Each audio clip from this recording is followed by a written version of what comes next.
Hi everyone, welcome back to Pacific Front channel. The Mogami Frigate has established itself as the backbone of the Japan Maritime Self-Defense Force, or JMSDF. Packed with a wide array of advanced features, the stealthy frigate can perform various mission sets while being operated by remarkably small crew. These last two words are what define the Mogami Frigate. Developed from a design philosophy that enables it to do far more with far less, but the consequence is that some sacrifices must be made, including potentially the loss of the ship itself. What do I mean by this? Also, how does the Mogami redefine frigate operations? Let's find out in today's video. Having a lean or small crew on a warship is a growing trend in naval shipbuilding, driven largely by advancement in automation, cost efficiency, and recruiting challenges. Many warships already implement this approach from the LMV to the LCS with varying degrees of automation installed.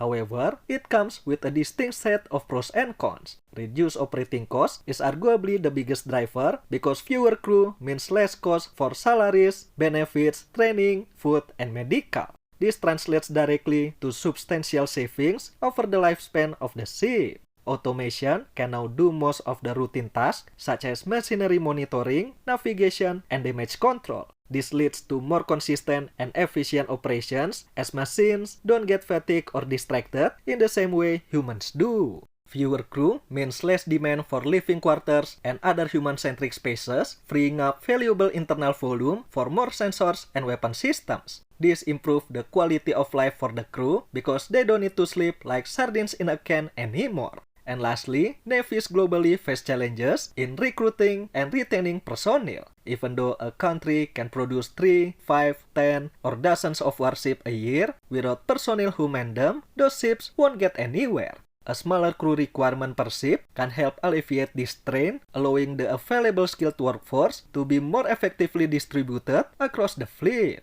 However, while automation handles routine tasks, the remaining crew must take on more complex responsibilities, often handling several specialized duties. This can lead to higher individual workloads, increased stress, and greater fatigue, potentially impacting decision-making and overall performance. Increased automation means a greater reliance on interconnected systems, which will expose the ship to cyber threats. A small crew might have limited resources to detect, defend against, and recover from cyber attacks, especially against sophisticated state-funded ones. With fewer hands on deck, the ship will be less redundant, especially in a sustained, high-stress, or combat situation. Even if one or two crew members are incapacitated due to illness, injury, or combat, there are fewer qualified individuals to take over their tasks, which will significantly impact the ship's ability to operate effectively. Moreover, damage control such as firefighting, flood control, and emergency repairs is an incredibly labor-intensive task. A small number of crew, even with automation, can be overwhelmed by battle damage or major casualties, leading to a higher risk of losing the ship. For years now, concerns have been raised about the available number of JMSDF personnel to man traditional ships, including destroyers. Overall recruitment rates across Japan's self-defense forces are down, with the JMSDF particularly hard hit amid the aging population and declining birth rate. A rising geopolitical tension in the region, specifically increased security threats from China, has made the situation more worrying for Japan, necessitating the JMSDF to adapt its strategies and systems, including how it builds and operates its ships. These factors are the biggest influences on the Mogami design and operation. The integrated bridge provides the first evidence of Mogami automation by reducing the number of crew required from the usual 8 down to 4. Its Combat Information Center, which has a unique circular layout and is surrounded by a 360-degree display, can show everything from a complete panoramic external view of the ship, navigation data, machinery control, damage control, comms data, and ship status information. A study on the CIC and the bridge explains why the Mogami has achieved such small crew numbers. It's not just due to high levels of automation, but also alterations to how the ship is managed. It has neither a separate radio room, which is usually located directly behind the bridge, nor a damage control center, which is usually buried deep inside the ship in a spot less likely to be hit during combat. For the Mogami, communications and damage control are run from the CIC. This decision is made after recognizing the effectiveness of China's new generation of anti-ship missiles and is further supported by careful analysis of the sinking of the Moskva by 2 Ukrainian missiles. Japanese analysts believe that the Moskva was a highly capable and well-defended ship, but it sank within hours of being attacked by 1 or 2 Neptune missiles. If a 12,000-ton warship can succumb to a strike from a missile with a 150-kilogram warhead, the chance of survival of a 5,000-ton Mogami against the Chinese YG-12, which has a larger warhead up to 500 kilograms, is minimal.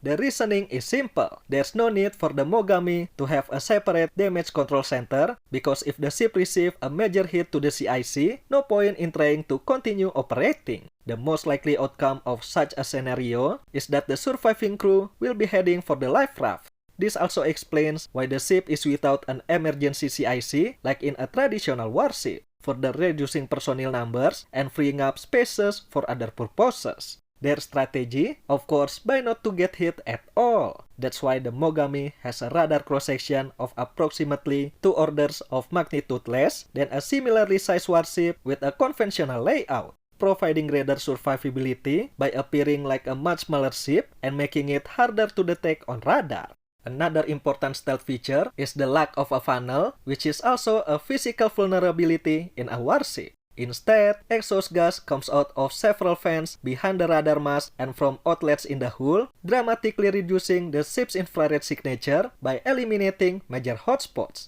Most importantly, the Mogami is equipped with sensors and armaments that can detect, track, and destroy physical threats with the combination of guns, missiles, and torpedoes.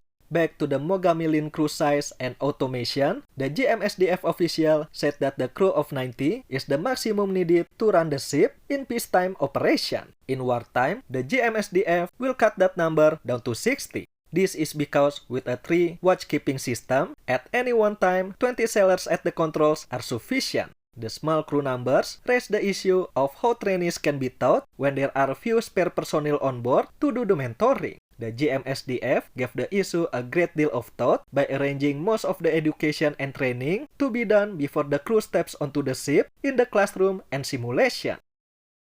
I was surprised when I learned that it's better to abandon the Mogami when it gets hit. While traditionally, a ship's crew will try everything they can to keep the ship afloat and keep fighting. From what I see, it's kinda counterintuitive and it doesn't feel like the Japanese spirit we all know before. But again, time has changed and Japan is adapting to the new environment.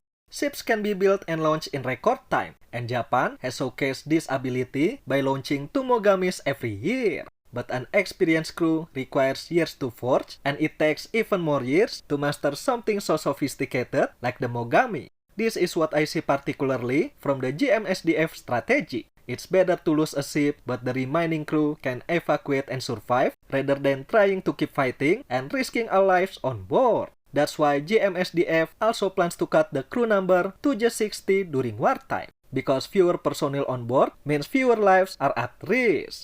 I understand that this strategy won't work for every navy, but with fewer and fewer applicants joining the navy in many countries, they might eventually copy what the Japanese did with shipbuilding and operation. And that's it for today. Another video about the Mogami Frigate, but this time covering about its design philosophy. What do you think about the jmsdf strategy? Do you agree with it? Let us know in the comment section below. Thank you for watching everyone. I'll see you in the next one.